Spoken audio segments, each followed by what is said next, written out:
Well, hello everybody. Welcome to Lifestyles of the Rich in Faith. This is Kerwin and Brenda Jordan greeting you in the name of the Lord Jesus Christ, the best businessman I ever met and the best matchmaker ever.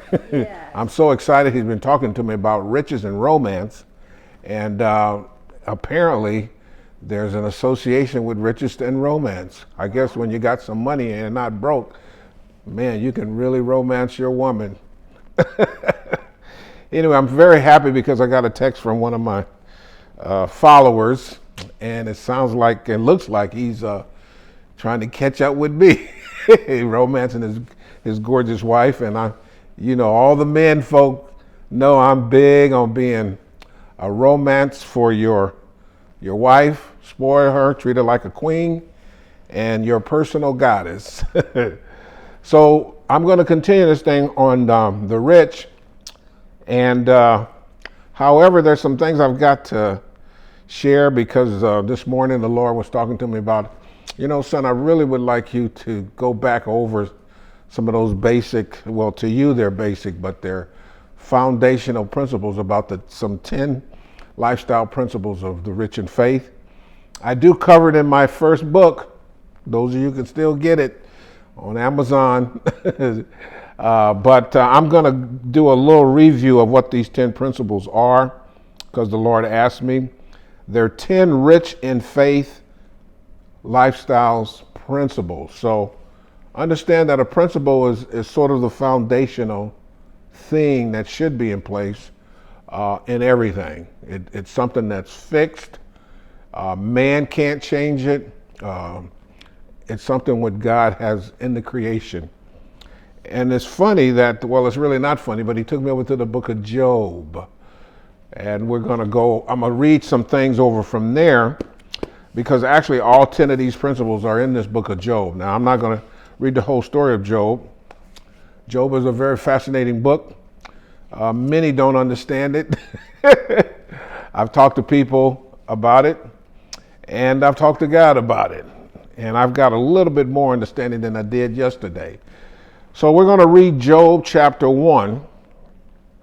And in this first segment, I'm going to cover the 10 principles, the 10 rich in faith lifestyle principles.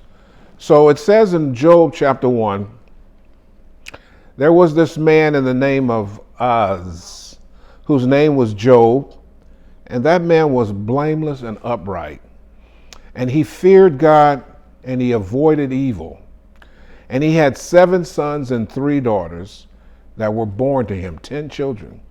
And he had possessions, and here his possessions were 7,000 sheep, 3,000 camels, 500 yoke of oxen, 500 female donkeys, and a very large household, so that this man was the richest of all the people of the East.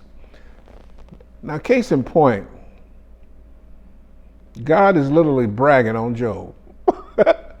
And he starts off with the fact that he's got all these possessions. Isn't that interesting? Most people don't like to talk about their possessions. But when God sets you up, he wants everybody to know that's what you got. Because really, what's happening here, when people see you, they don't really associate you with very much possessions and wealth and riches. So therefore, it would have to be God that's behind you. And so in Job's life, to his success and wealth and everything, it was definitely God. So it says there, and his sons would go and party in their houses, and each one on his appointed day of their birthdays, and would send and invite their 3 sisters to eat and drink with them. They were partiers.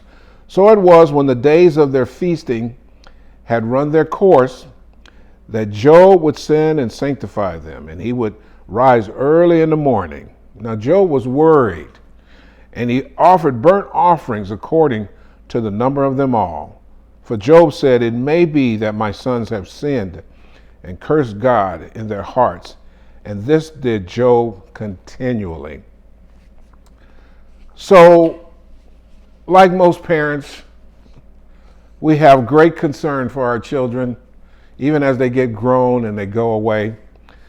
But Job was doing a practice that wasn't really helping him. And this is something that I'm going to share. And I'm not going to read that whole chapter, but you should really spend some time going into Job. And I'm going to cover these 10 rich in faith lifestyles principles. Now, the first one here, and all these are listed in Job.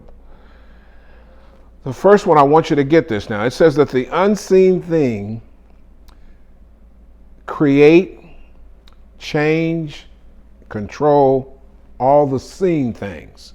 Now, there's two words I want you to think about when I said the unseen, and it's spelled like this: UNSEEN.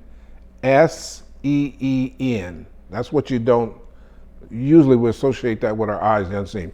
But then there's the word seen, unseen, UNSCENE, the scene, the circumstances, the situation. So what God said to me was that whatever you currently don't see, what you're not currently involved in from a physical, natural, material state, that's what's controlling, creating, and changing. Those were three words he gave me. He said was they create, they change, and that's where the controls are of that which you don't see. This is very, very important. So I'm going to try to give some examples. So in John's Gospel, chapter 1, the Apostle John now, the one that walked with Jesus, he wrote this in the very first chapter there. He said that God created this world, the earth, and all the heavens and everything out of something that wasn't seen. Okay? Something that he didn't use the material, physical substances to create the physical substances. He actually used something unseen. Now we get a hint of what some of that substance was. It's called faith. But even God himself actually created faith. So he doesn't really need faith. Okay?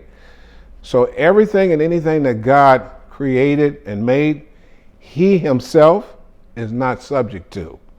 So all the things that are created and made and the things that we're able to do are for our life and living and being and benefit. You got to understand that. Now, every physical pain, let's start with pain. Every physical pain in the physical body is associated with emotional connection. Now, I talked about this a little bit before, and the reason why I'm bringing this up again, because I met somebody the other day who had a very excruciating pain in the knee. I mean, it was painful. It looked like it was very painful to this person. And I heard the Lord talk to me because I was about to want to, reach out and pray. That's like a normal, natural reaction we all do. But God said, no, that ain't got nothing to do with praying, son. Don't ask me, don't pray, don't do anything. Because I want you to see that just like your doctor friend, Dr. Andrew Lowe, can identify a particular emotion wherever there's pain in the physical body, there's usually an emotional feeling attached to it. It actually stores in the body. Now, as I listen to this individual, I'm just giving an example. They begin to talk to me about some stuff that they were going to do, sort of in a hostile type situation. Never stopping to think that maybe this hostile behavior is connected with the pain in the knee.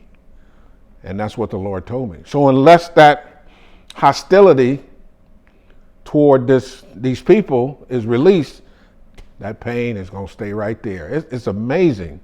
It's amazing that that's happened. Now I have another individual.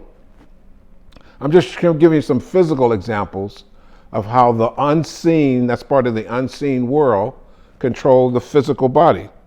Got another person who has migraine headaches. Everybody familiar with migraine headaches? Now, usually migraine headaches, they're associated with something physical, particularly with the female body, because she goes through her cycle. However, on the further analysis, migraine headaches is associated with stresses and pressures that they're not connecting, usually. Because if you could talk to these people long enough, they'll tell you what they've really been thinking about doing or wanting to do, and it affects that emotional being, which affects the physical body.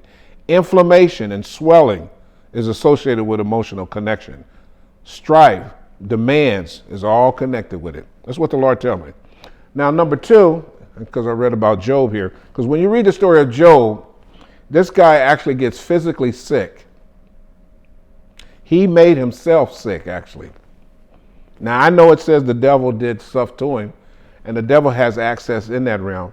But actually, we have a lot to do with what we allow the devil to do to us, actually. Okay? And so this is very important that I'm bringing this out. The Lord said every natural disaster, now listen to this, and tragedy is associated with a connection in a spiritual association with the laws of the natural world. And every natural disaster, now he told me natural disasters, which has to do with, you know them. He said that it has to do with a violation against the creation, against their own way of life and living that violates in the creation, because it goes against the original design and the purpose. He mentioned to me earthquakes, floods, fires, hurricanes, tornadoes. You notice these things happen like every year, all the time. Plagues, pestilence, famines, epidemics, pandemics are all the results of generations of violations against the creation of God in the earth. Now, remember the story of Noah, Genesis chapter 6.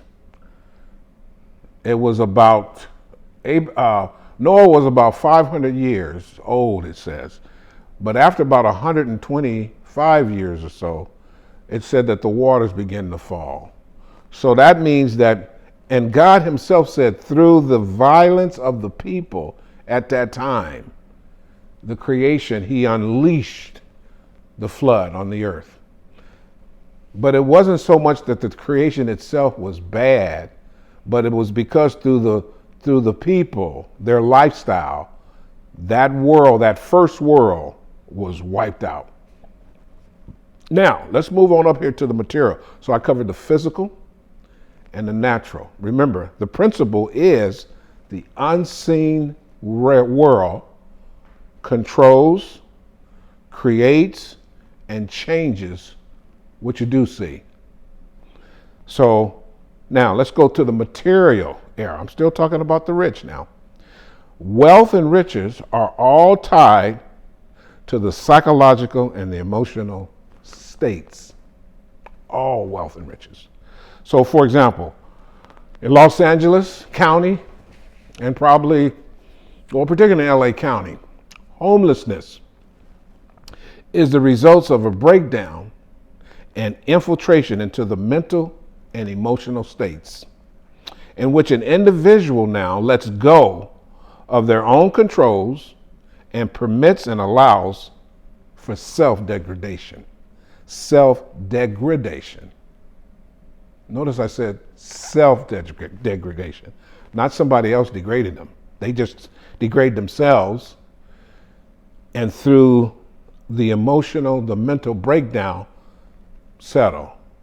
So that's what homelessness is. Now, number two, poverty is the result of mentalities and emotionalisms that drive and steer an individual towards directions of self-depreciation and self-underservings. See how it goes? God's talking about the self. Number three, Money, this is the material world now, money is never the real problem. As the real problem is the person, not the profits. God said money is never the real problem. It appears to be a problem. We have LA County Unified, want more money, need more money. I think, for the last 17, 18 years I've been with Brenda.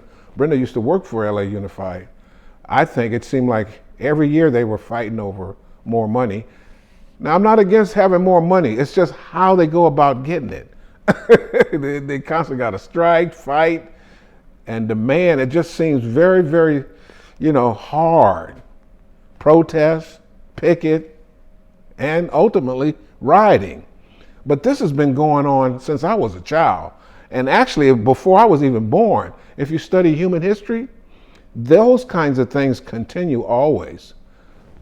And maybe things get better a little bit as a group, but for the individual, not really. That's why I said this is an individual invitation. It's something that you have to decide that you're going to break away from yourself from this herd type mentality in order to come up above. Now, here's the second principle. Now, that was the first principle of the unseen world, or the unseen dimension, controls, creates, and change what we do see.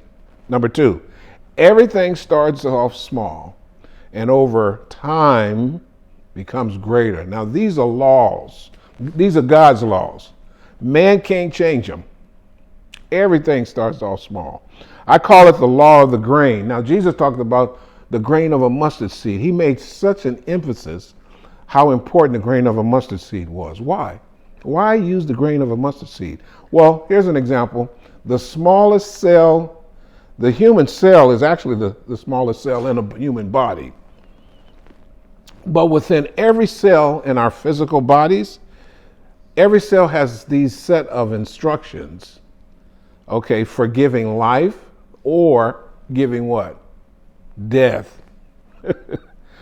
Now listen to this, when people form patterns of habits, they become the habits of patterns they have created and form down to the granularity of the very cell itself. So therefore, over a number of years, where you are right now, however many years you've been living on the earth, where you are like right now, as I'm speaking right now today, that's something that you've been doing for all those years. That's where you are. So if you look around in yourself, outside of yourself, where you are, your environment, and judge it. And you judge it by what? Number 1, is there happiness there? Now, happiness is a big word. A lot of people believe they have this saying, money can't make you happy. You've heard that? Well, let me ask you the question. Take all your money away and how do you feel after it's all gone? How do you feel not having enough money? See, that's really not a true statement. Again, it has to do with the mentality of the person who's making that statement. Now, I'm going to go down to this law number 3 here. Everything that we think is hidden will become known. Now, Jesus himself said that. He said there's nothing hidden, nothing, that won't eventually become known, or nothing private that won't eventually become public knowledge. Why? You want me to tell you why? It's because of the law of creation.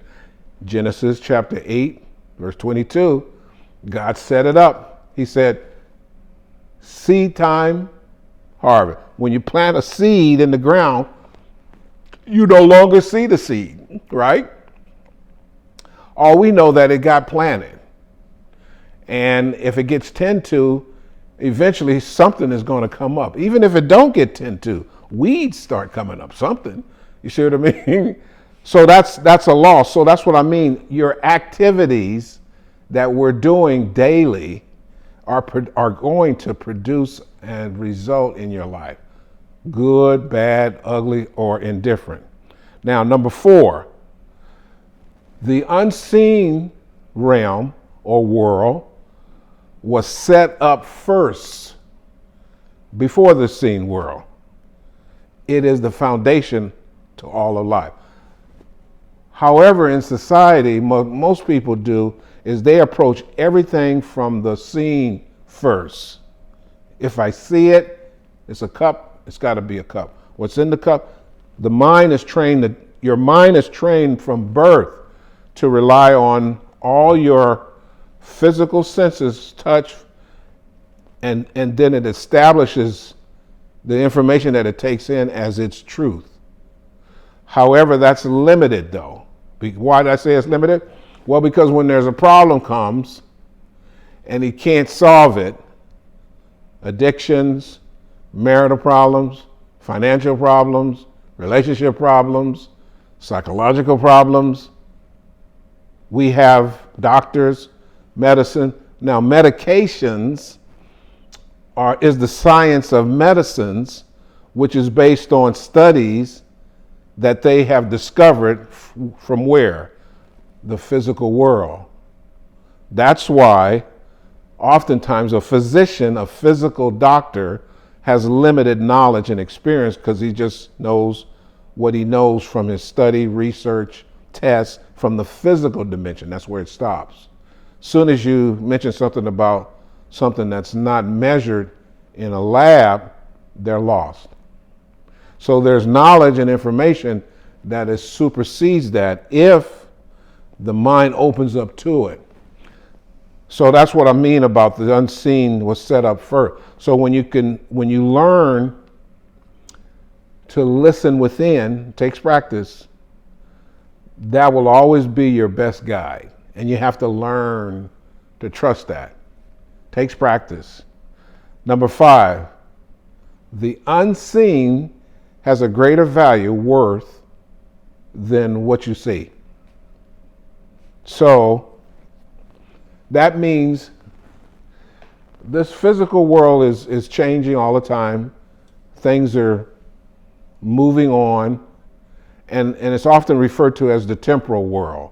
It's referred to as a temporal world because of it's subject to change. It doesn't stay the same. Nothing stays the same. So one of the keys to success in life is you want to what? Grow. See, people say, well, when they get a certain age, I'm going to retire. That's a mistake. Most retirees who have thought all their life or most of their working life that they hit a certain age and they have a certain amount of money and they got a certain amount of this, that, then they quit. And usually within very short time, 2 to 5 years or so or less, they're dead. Because they stopped mentally, emotionally, physically, what? Growing. So that's why it's so important to keep moving.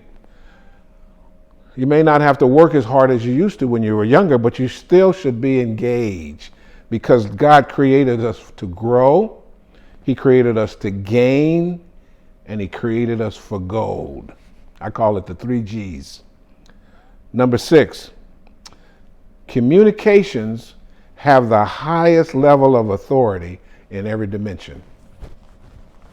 Communicating, language. Language creates emotion. It does. And how you communicate, the attitude and the way you communicate affects you directly because you hear you and listen to you more than anybody. Even if you're not saying it with your mouth, you're saying it in your mind. So that's why I always tell people, look, always talk highly of yourself. Stop. Now listen to me, because I know many of you do this. Stop putting yourself down when you miss it or make a mistake or don't do a certain goal that you said you're going to do, or don't do that. Because see, every time you do that, you reinforce self-sabotaging yourself. You see, listen to, because the mind and everything will all line up with what you're doing to yourself and internalizing it like that. So you always want to go the other direction. No, I am all good. See, I am strong. Yes, I feel good. Yes, I believe I'm going to accomplish that. Yes, see, that's what I do. That's why I'm strong. I went to they call it a stretch lab. I'm gonna be going again tomorrow. I felt good for 2-3 days or so. Then all of a sudden it kind of like wore off. But the guy who did me, he said it. Now this is his words.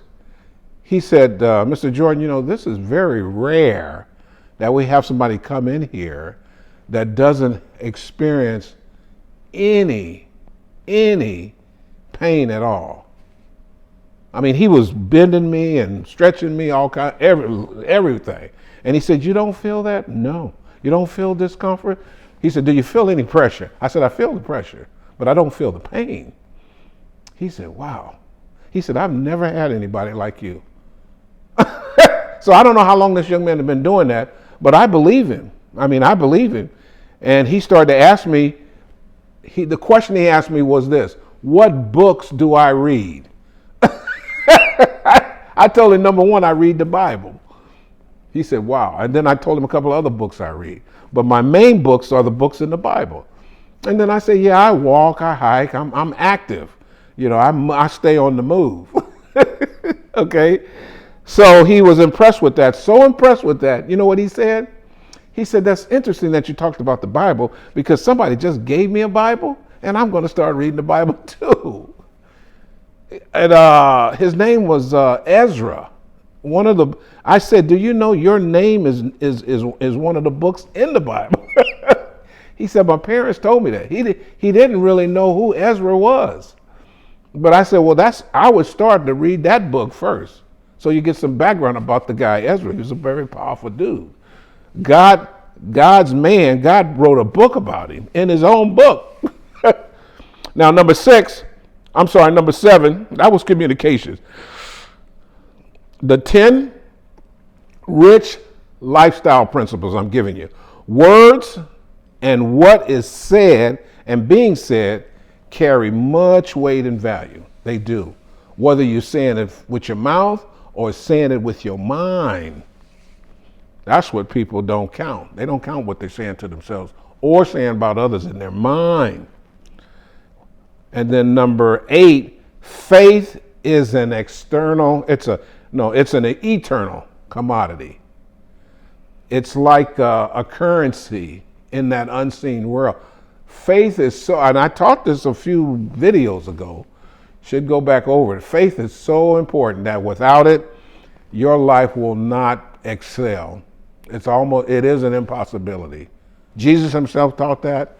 It's just simply believing in your own self, number one. You got to believe that you can do something.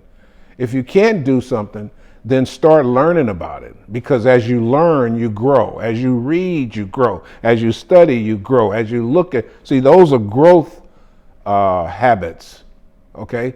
Always looking to be better, do better. And they don't have to be like enormously big kind of changes.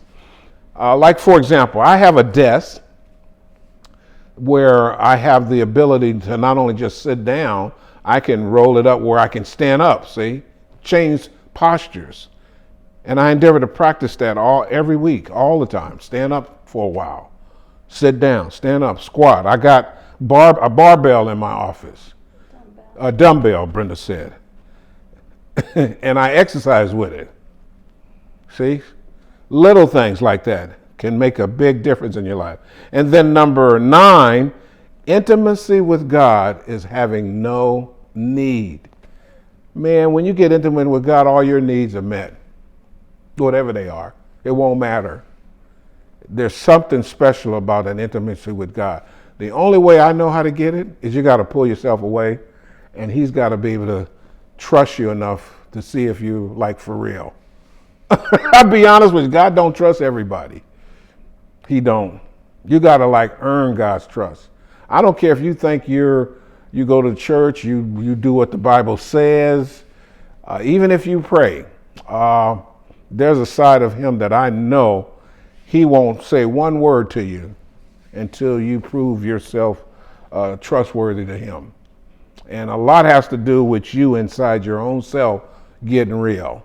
Stop all the playing. Because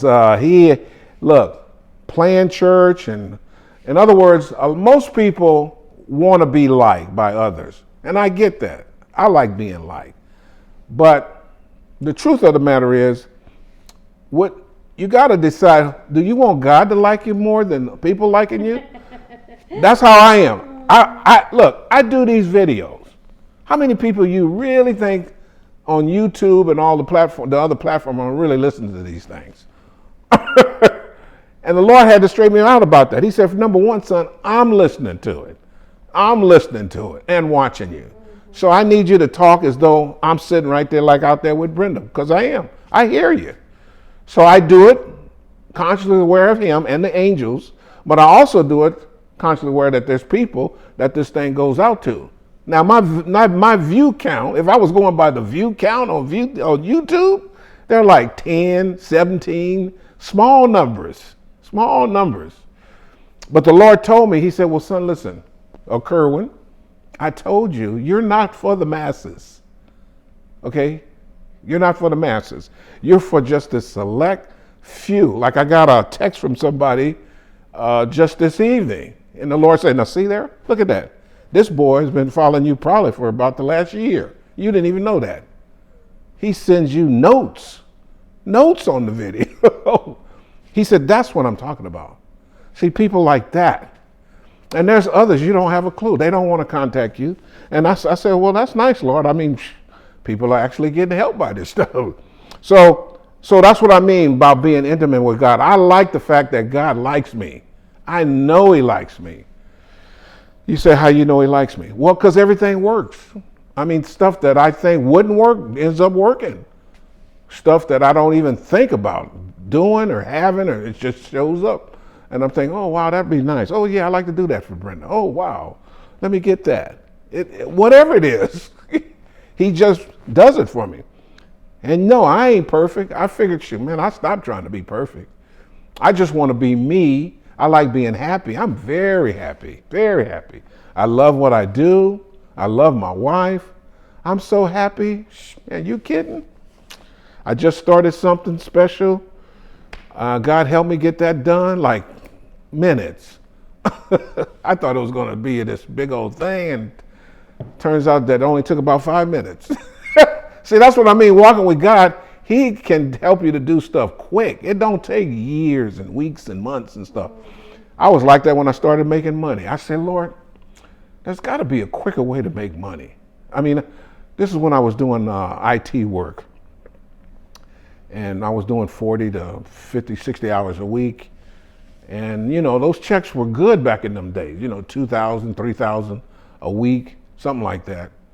But it ate up a lot of time. And I thought, I don't know if I want to do this all my life because this is too slow. It's too slow. And then I discovered my tax thing. I said, wow, what if? And then I met Brenda. Brenda was the first, I'll be honest with you, after, I don't know how many years it was, 30, 20 something years.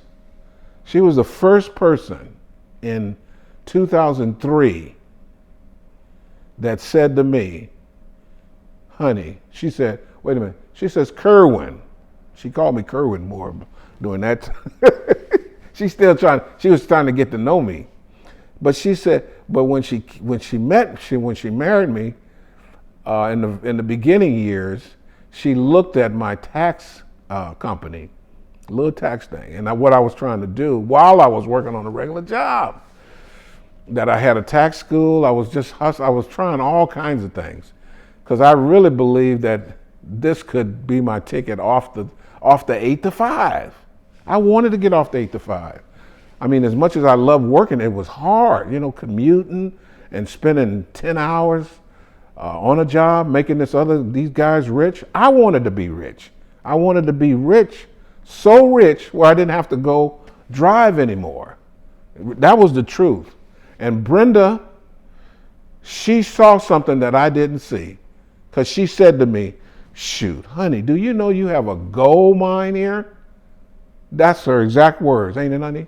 She said, you have a gold mine here, honey, Kerwin.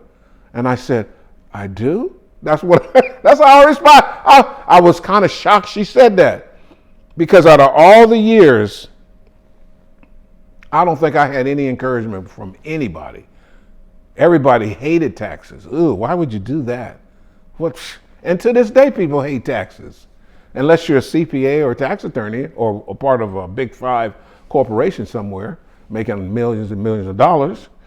But shoot, man, when Brenda said that to me, it just ignited in me. She believed in it, she believed in me, and I thought, boy, oh boy, if this woman is saying the truth to me, man, I feel like I can be a success. See, and that's one of the many reasons why I celebrate Brenda so much. She don't realize how much I think she does a little bit more now, but see, she thinks what she does because she's not in front of the camera here or dealing with all the clients directly that I do, that she doesn't have as much value as I do. That's not true. Matter of fact, she has even more value than me just because I'm in the front here, see? And that's how I try to treat Brenda. And I think sometimes shocks her, but it shouldn't be shocking her. She deserves everything I can give her and so much more. Anyway, I got some other things I could share with you, but I don't know, it might be too much for this session. I want you to go back over, listen, I'll do another video because see now what we're leading up to as I close this out, because this is powerful. The next one is about the riches of cash. Now we're going to start to get into money because what God told me, I'm going to show you, those who have been following me, how to get your money, how to really get it in a big way so you can move into romance. Because riches and romance are actually linked together. Okay? So Heavenly Father, thank you. I gave him the 10 principles, Lord. As I hope that this version of them will ignite in them to go back over them, become more aware of them, and practice it, realizing that as they trust you in faith in themselves, make the shifts and changes in their minds, then all physical ailments that's stored in the different joints of the body will just suddenly go away. That's really how it works. You don't even have to pray to him at all. It's us. That's what I realized. He said, son, this ain't got nothing to do about praying. Pray, ask me. No, you don't need to ask me. All you need to do is stop thinking like that. Really, I mean, that's the kind of relationship I have with God. I talk to God. We have discussions. It's like sitting down with Brenda. I'm not praying to Brenda. I'm having a discussion with her. What she thinks about this. What I'm about to do this. You're either with me or you're not with me. It's either a good idea or a dumb idea, But so far, everything has been wonderful. Most of the things that I bring before God, he said, yeah, won't you even make it even better than that? Yeah, see, like what I did just today here. So, Father, thank you. Thank all the people who get this video. Brenda and I pray for you during this pandemic. Isn't this wonderful that they got the vaccines out? I thank God for that. These doctors, just because I'm talking about the Bible and the Lord, I'm not against doctors, okay, or the scientists, or the dentists. All these other professions, we need them. Okay, all I'm saying is that we want to use them and this to maximize our life. Amen. Okay, till next time, God bless you. Bye-bye.